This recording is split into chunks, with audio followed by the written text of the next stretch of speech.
Unfortunately, she's also not a winner again. If she doesn't win, it'll be a shame. And who wouldn't? Okay, so I was wrong. The Emmy goes to Erica Slezak, one left to win. Susan Lucci snubbed for the 16th time. Cary Grant never won an Oscar, so I don't think Susan has to feel bad. Small consolation to Lucci's fans who were so sure this would finally be Erica Kane's year.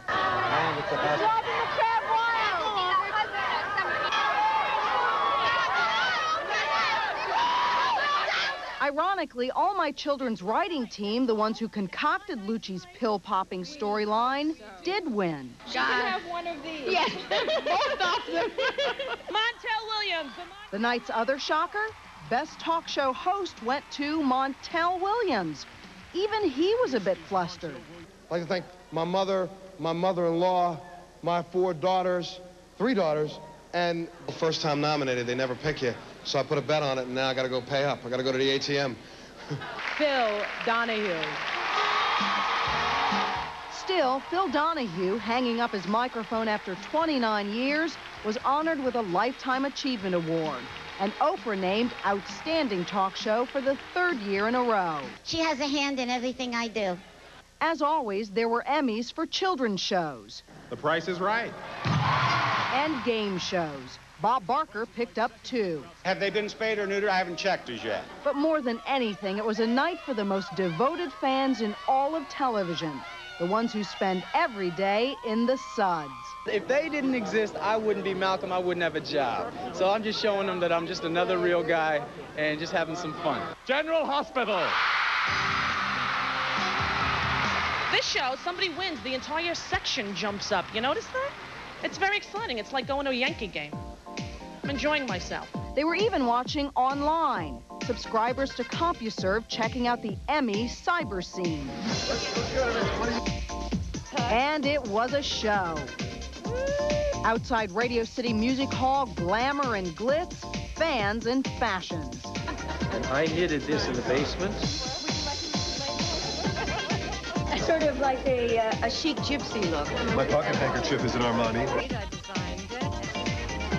I haven't had a hoop skirt like this in years. CBS, which had 2 of its daytime stars hosting the show, knew exactly who was watching. Just before the Emmys, it ran a cliffhanger episode of The Young and the Restless. Yes, it can be. Sure to start speculation about next year's Emmys. Eric Braeden, don't put away your tux. And Susan Lucci, please, don't quit your day job. It was a glamorous evening. So, 16 was not a lucky number for Susan Lucci last night, and we want to know what you think about that. Give us a call today with your thoughts on Lucci's loss. The number to call is 900-680-0101. Each call costs 75 cents a minute. You've got to be 18 or older to call, and we'll play some of your thoughts on the air tomorrow. And we've got a lot more from the Emmys coming up a little later on. We're going to tell you about the teenage star who really wowed the audience. Next, live on Day and Date, the 1,000-pound man. The hospital have watched her grow up. She's been with the show since she was 7. And when she won for Best Young Actress in a Drama, the screaming response was ear-splitting. Thank you.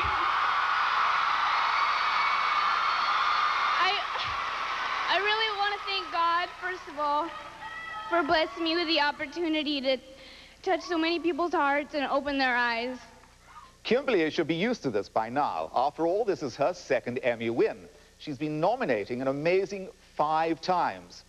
The shame is not everyone can win.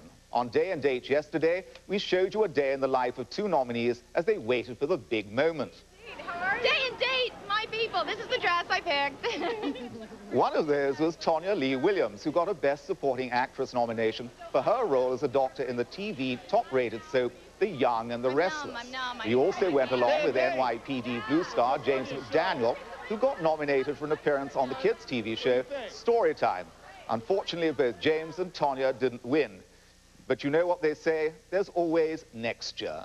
Always next And of year. course, you were presenting some of the big prizes last night. It must have been very exciting. How did it go? It was really wonderful. I have to admit, I was very nervous. It's very different from sitting here and talking to you at home in your living rooms, but I'm looking at you through a camera, than looking out on a sea of 6,000 faces, and you can see every eyelash, every, you know, piece of hair. You can see everybody's facial features. I mean, it was rather nerve-wracking, but it was just a beautiful experience and overall. One of the amazing things is soap fans are unlike any other television fans. They're rabid about... Well, rabid? Yeah, probably. Okay, no, we can use that word, I suppose. You say ear-splitting. When their favorites were up on the screen, or on the set, you had to go like that. They love them. Yes, devotees, totally. Yes, absolutely. Yes. Better than rabid, I suppose. Maybe, yeah, maybe a better choice. All right. Well, thank you. We're gonna see you a little later on. Indeed.